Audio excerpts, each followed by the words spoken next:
కన్నుకు కన్ను గన్నుకు గన్ను అని రెచ్చిపోతున్న ప్రపంచం, బాంబుల చప్పుళ్ళు, రక్తపాతాలు, ఏ మూల చూసినా హింస. ఇలానే కొనసాగితే రేపటి రోజు బతికే మనుషులు ఎందరు అనేది ఎలా ఉన్నా బతికి ఉన్న మనుషుల జీవితాలు నరకమే. సవాళ్లు చేస్తున్న దేశాలు, తొడలు కొడుతున్న అధ్యక్షులు, చేయి దాటుతున్న పరిస్థితులు. బతుకులు బాగుపడాలంటే గాంధీజీ మళ్ళీ రావాల్సిందేనా?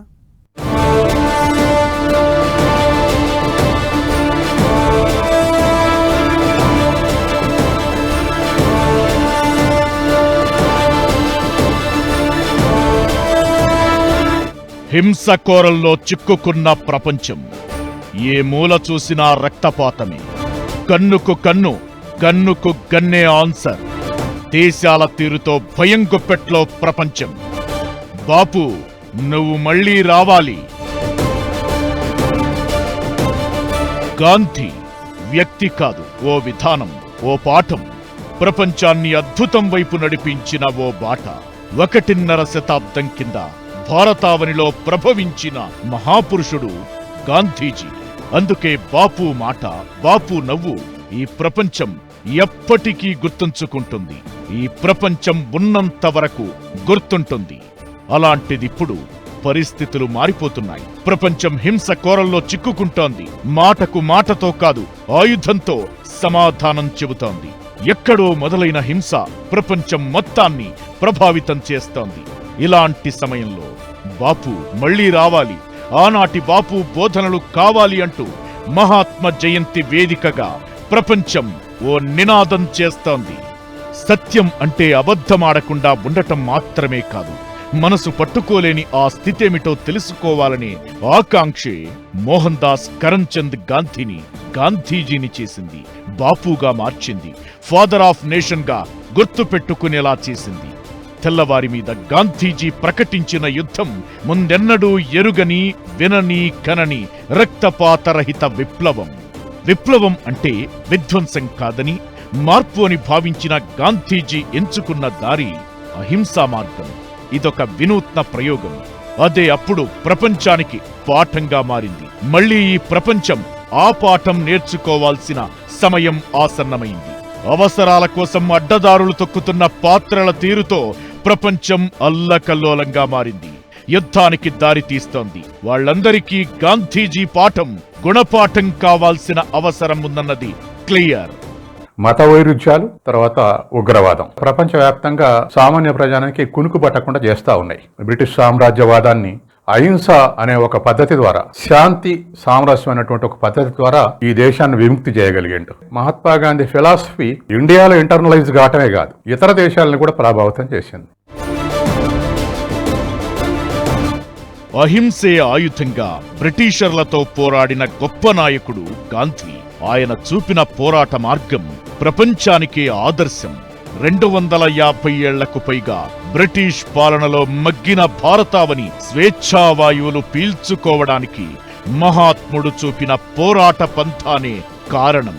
యుద్ధాలు, దండయాత్రలతో కొట్టుకు చస్తున్న ప్రపంచానికి సత్యాగ్రహం, అహింస అనే పదునైన ఆయుధాలను పరిచయం చేసిన మహానుభావుడు గాంధీజీ. ఆ అస్త్రాలను పరిచయం చేయడమే కాదు, వాటిని వాడటానికి కూడా ఎంతో ధైర్యం కావాలని నిరూపించారు. చేత కర్రబట్టి బ్రిటిషు వారిని తరిమి కొట్టిన, మగ్గం చేతబట్టి నూలు వడికిన, చీపురందుకుని మురికివాడలు శుభ్రం చేసిన అదే ఒడుపు, అంతే శ్రద్ధ ఒక్కడుగుగా మొదలై కోట్లాది మందిని ప్రభావితం చేసి రవి అస్తమించని బ్రిటిష్ సామ్రాజ్యాన్ని గడగడలాడించారు.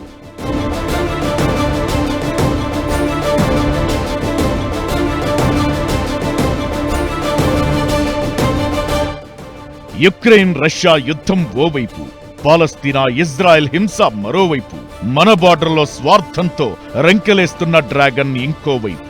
వీళ్లందరికీ గాంధీజీ జీవితాన్ని, పాఠాన్ని పెద్ద బాల శిక్షలా వినిపించాల్సిన సమయం ఆసన్నమైంది. బాగుండడం అంటే కలిసి ఉండడం, అందరిగా ఉండడం అనే మాటను ముక్కుసూటిగా చెప్పాల్సిన అవసరముంది. సత్యం, అహింస అనే ఆయుధాలతో గాంధీజీ ప్రపంచానికి కొత్త దారి చూపి మహాత్ముడయ్యాడు. అందుకే ప్రపంచ దేశాలకు గాంధీయిజం ఇప్పుడొక పాఠమైంది. ప్రపంచ దేశాలకే అనుసరణీయమైన గాంధీజీ సిద్ధాంతాలు నేటి పాలకులు ప్రజలకు ఎంతో స్ఫూర్తిదాయకం. భారతీయులుగా గాంధీజీ నమ్మిన సిద్ధాంతాలను ఆచరించినప్పుడే, ఆశయాలను నెరవేర్చినప్పుడే ఆయనకు నిజమైన నివాళి. బాపు మాట దేశాలకే కాదు, ఈ జనరేషన్కు ఓ గైడ్ లాంటిది. ఆయన ప్రతి మాట ఓ పాఠమే. ఆయన ప్రతి పలుకు భవిష్యత్తు ప్రపంచాన్ని చూపించిన అర్థమే. ఇలాంటి తరుణంలో యుద్ధంలో గెలిచింది ఎవరైనా ఓడినట్లే. యుద్ధమంటూ రంకెలు వేస్తున్న మనుషులు, దేశాలు గాంధీజీ మాటలను పాఠంగా తీసుకోవాల్సిన టైం వచ్చేసింది. ప్రతి మాటలో ఓ జాగ్రత్త, ఓ పాఠం. బాపు ప్రతి మాట అద్భుతమే, ఆదర్శమే. దేశాలకే కాదు, ఈ తరం యువతకు బాపు అవసరం. అప్పటికీ ఇప్పటికీ ప్రపంచం చాలా మారిపోయింది. సంప్రదాయాల నుంచి టెక్నాలజీ వరకు ప్రతి దాంట్లో చాలా మార్పులొచ్చాయి. జనరేషన్లు మారినా, ఆలోచన తీరు మారినా, గాంధీజీ అనే ఎమోషన్ మారలేదు. దట్ ఈజ్ బాపు. గాంధీజీ జీవితం ప్రపంచ దేశాలకు ఓ పాఠమైతే, నేటి తరానికి ఓ సూచన. ఎలా ఉండాలో, ఎలా బ్రతకాలో 100 ఏళ్ల కిందే మాటల్లో చెప్పిన బాపూజీ మాటలు, చేతల్లో చూపిన బాపూజీ మాటలు ఇప్పటికీ ఎందరికో ఆదర్శం. భవిష్యత్ పరిణామాలను ముందే ఊహించి జాగ్రత్త పడడం, కష్టాల్లో నిబ్బరంగా నడుచుకోవడం, సామాజిక సవాళ్ల నుంచి ప్రకృతితో వ్యవహరించాల్సిన తీరు వరకు గాంధీజీ చెప్పిన మాటలు, చేసిన సూచనలు అప్పుడు, ఇప్పుడు, ఎప్పుడు ఆచరణీయమే. ఆయన అడుగులే కాదు, ఆయన జీవితం ప్రతి ఒక్కరూ తప్పకుండా అనుసరించాల్సిన మార్గమే. విభజించి పాలించు అని మనుషుల మధ్య వైరాలు సృష్టించి కుట్రలు చేసిన బ్రిటిషర్లకు ఐకమత్యం, పవర్ ఏంటో చూపించారు గాంధీజీ. అహింస మార్గంలో అందరినీ కలుపుకుపోయి ఒక్కచోటికి చేర్చారు. కలిసుండడంలో ఉన్న పవర్ ఏంటో ప్రపంచానికి చెప్పారు. ఇది ఈ జనరేషన్ ఖచ్చితంగా తెలుసుకోవాల్సిన విషయం. ధర్మం గెలుస్తుంది, ఆలస్యమైన ధర్మమే గెలుస్తుందని, నడిచే బాట కూడా ధర్మంగానే ఉండాలని దేశానికి, మానవాళికి చెప్పిన గొప్ప శక్తి గాంధీజీ. ఈ జనరేషన్ ఖచ్చితంగా తెలుసుకోవాల్సిన విషయమిది. ఇక గాంధీజీ బోధనలను, గొప్పదనాన్ని ఈ తరానికి మరింత చేరువయ్యేలా తీసుకెళ్లలేకపోతున్నారనే చర్చ ఉంది. కంటికి కన్ను ప్రపంచాన్ని అంధకారం చేస్తుందని చెప్పిన, మంచి మార్గంలో ప్రపంచాన్ని కదిలించొచ్చు అని సూచించిన, ఒక ఔన్సు ఓపిక టన్ను ప్రబోధాల కంటే పవర్ఫుల్ అని నిద్రలేపిన, ప్రపంచంలో చూడాలనుకుంటున్న మార్పు నీలో మొదలవ్వాలని పక్కనే ఉండి తట్టిన గాంధీజీ ప్రతి మాట మనల్ని మనం మార్చుకునేలా చేసేదే. ప్రపంచం దృష్టిని ఏళ్ల ముందుగా చూపించిందే. అంతా మనదే అనుకుంటే విద్వేషాలుండవు, అంతా మనోళ్లే అనుకుంటే హింస ఉండదు. ఇదే గాంధీజీ ప్రపంచానికి చెప్పింది. గాంధీ జయంతి రోజున ఆయనను గుర్తు చేసుకోవడమే కాదు, ఆయన మాటలను ఆచరణలో పెట్టాలి.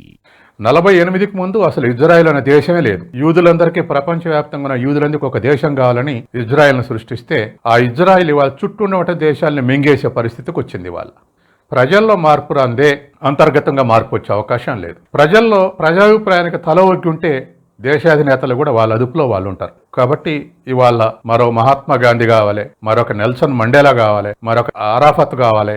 యుద్ధంలో ఎవరు గెలిచినా ఓడినట్లే. యుద్ధం మిగిల్చే విషాదం కొన్ని తరాలను వెనక్కి నెడుతుంది. రష్యా యుక్రెయిన్ పరిణామాలు, ఇజ్రాయెల్ పాలస్తీనా వ్యవహారాలతో ప్రపంచమిప్పుడు రెండుగా విడిపోయే ప్రమాదం కనిపిస్తోంది.